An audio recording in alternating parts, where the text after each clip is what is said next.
Hey there, welcome back to our channel. Today we're going to show you how to reply to a message on Messenger group on your PC with the new update. It's super easy, so let's get started.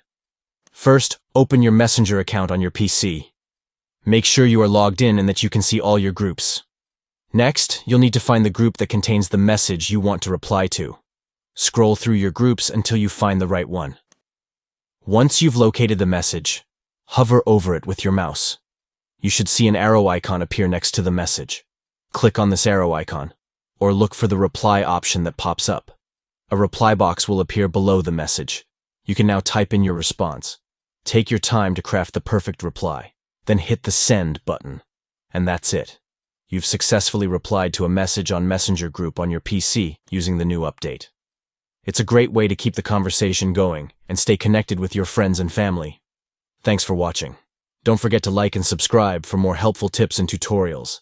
Happy messaging!